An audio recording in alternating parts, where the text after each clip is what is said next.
Alright, hello everybody. This is the Ashish and Ryan Sports and Political Podcast, Monday edition, special Monday edition. I mean, we always do it on the weekdays, but it's the national championship today, and I promised you guys a big show, and I'm here to deliver. Though it's a little late than what I wanted to do. We gotta cut down the show a little bit. I wanted to have a lot longer show. But we'll still give you the preview. We'll still get you updated on stuff that isn't sports. It's still going to be a great show, but because of the time limit that we have, I hope we don't have that limit. But it's highly probable that we do. We're going to have to cut the show down probably a little bit. Hopefully, just by a little bit. But anyway, what I wanted to start with today was the national championship. Georgia, Alabama, right? Two SEC powerhouses. And two very similarly built programs.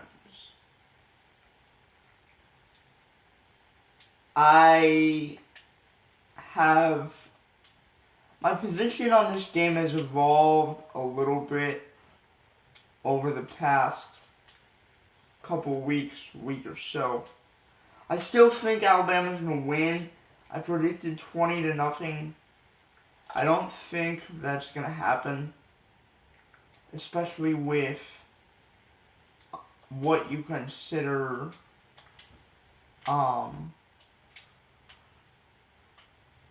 the ineptitude of Alabama's offense is something that I did not take into consideration.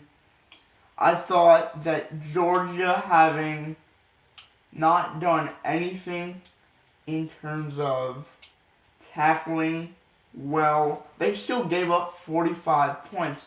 Let's not forget that. They gave up 45 points. And that's my major concern, is when it comes to being physical and you're playing an Oklahoma team that's considered finesse and not very physical at all, actually. Are you going to be ready, right, to show that you can tackle, that you can handle the physicality? So early in this game, watching their defensive line against Alabama's offensive line, which isn't necessarily their strength. Alabama's strength is not their offensive line. Watching that matchup is going to be very important for me. And the linebackers tackling, both Scarborough, Damon Harris, physical guys. Damon Harris has a little bit of bounce to him, which I think will be very, very effective and will lend him to be used more in this game. But Scarborough is fast too. I think that matchup down in the trenches, that one I think is going to be very important. Obviously, we know the Alabama defensive line versus the Georgia offensive line is going to be very important. Okay?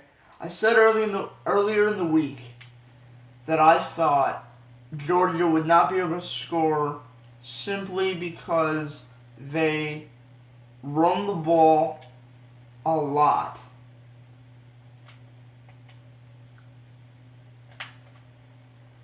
Right? They run the ball a lot. And that the way Alabama is built, they are built to stop the run and play man-on-man coverage, forcing Jake Fromm to throw the football. And I think a true freshman quarterback does not fare well, right, against that type of defense. I changed my opinion a little bit I do think that they will be able to run the ball against Alabama. I do think that.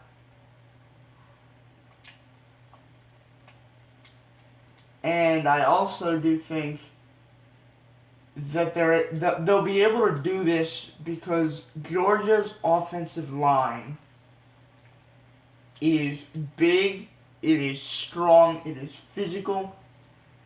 They recruit well, which is something I'm very that gives me a sign of, hey, this team could stand up to Alabama.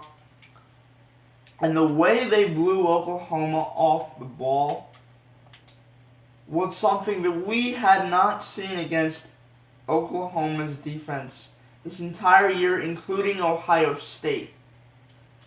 So I believe that Georgia will have an ability to run the ball, but here's what I have to say. Defensive line wise, Alabama rotates. Alabama rotates guys and they're fresh and they're ready to go all the time. You know who doesn't rotate? The offensive line of any team. So they'll be worn down by fresh bodies, I believe, over a period of time. And because of this, I see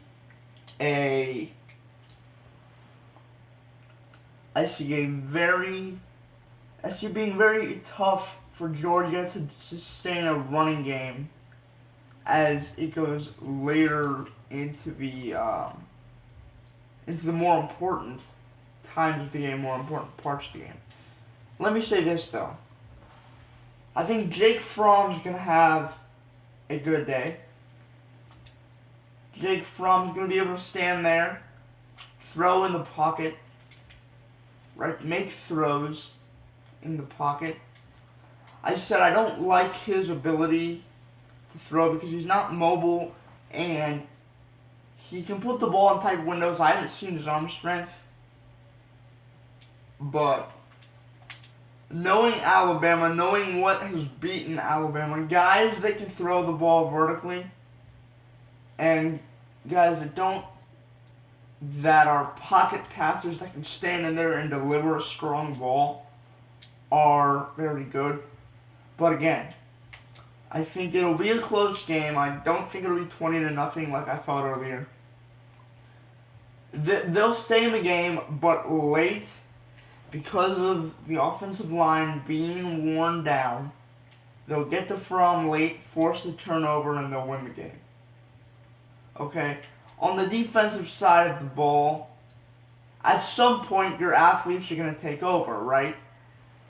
When you load up 7 in the box, they're going to tackle the they're going to tackle the running backs.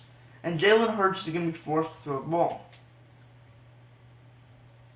Jalen Hurts doesn't make very many plays with his arm, but when he does, they're usually big plays. I see, because the offensive line is the weakness of Alabama, I don't think Alabama's going to run the ball as well as I thought they were. Jalen Hurts is going to have to throw the ball, but Calvin Ridley, Foster, Jerry Jeudy. Calvin Ridley is going to go in this draft in the first round. Those other two guys are going to be eventual first-round draft picks.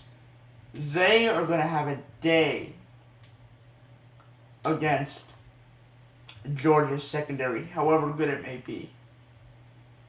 And also, let's not discount the fact that putting their running backs, Bo Scarborough and Damian Harris, I think that's going to play a major role in Alabama's passing game, exposing the corner, exposing the safeties and linebackers, getting in favorable matchups.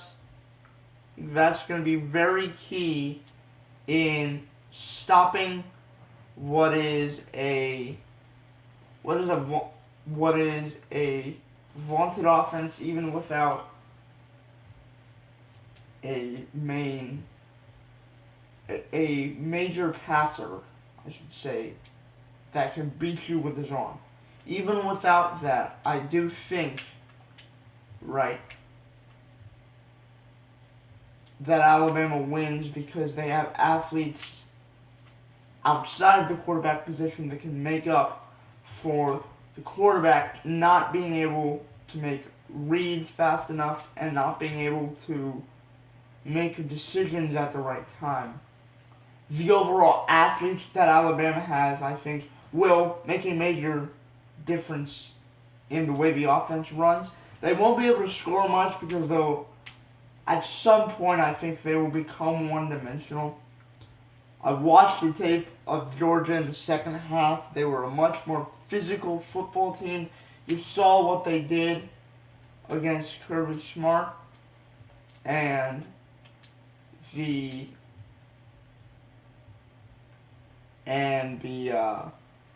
Oklahoma running game, especially late. They didn't surrender many points, right? And I think this is going to help them with what is the weakness of Alabama's front. What is the weakness of Alabama's team? It's offensive front, right? And the physicality of the linebackers especially, I think it's going to help with the run game. We have to see early. I think it's going to help with the run game. Make Alabama one-dimensional. But again, I like Alabama if they're one-dimensional because they have experience, they have better athletes,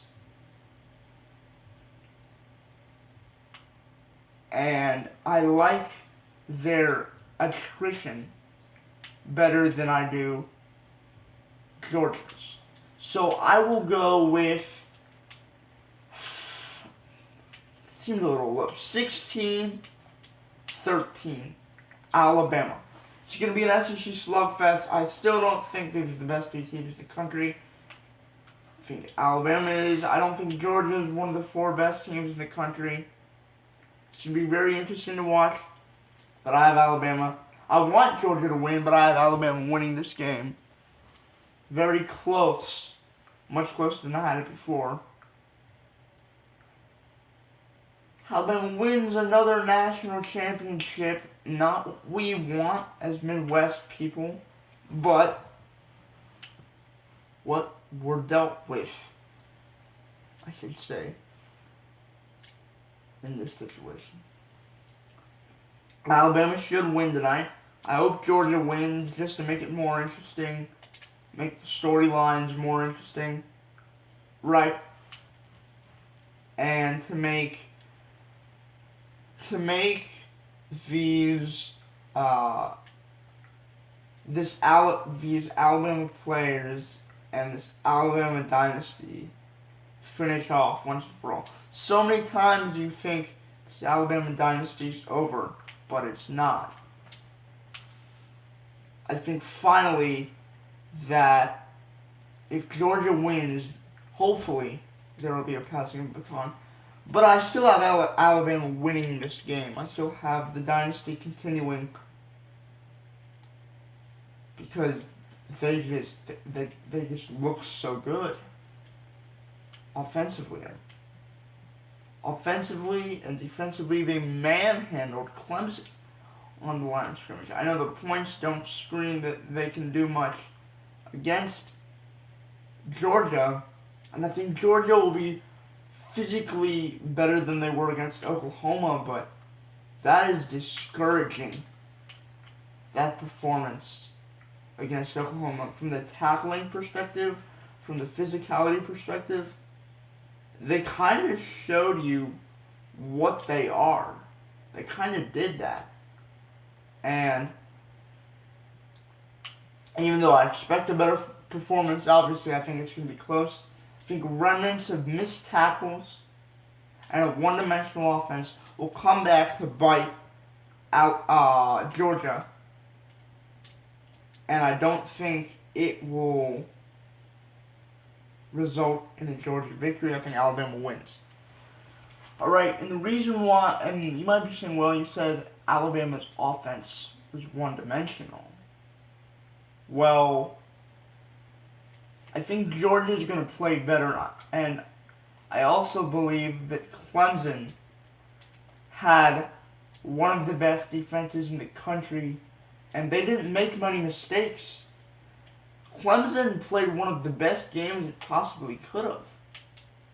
Right? Georgia did in the second half, but Oklahoma's skill position players were able to make the Georgia players miss tackles at the point of attack. They were able to win for the most part in the first half. That's not a fluke. And you're talking about a physical Alabama team that prides itself on physicality. That's how Kirby Smart and his team is run to emulate Alabama. I think the Master continues his dominance, and Alabama wins. Close game. I still don't think these are the two best complete teams in the country. Homer, I think Ohio State is. I think Clemson is at its best. I think Clemson, because they had 2 turnovers, got the wind sucked out of them. I think Clemson wins that game without the turnovers. But hey, you gotta be physical with Alabama.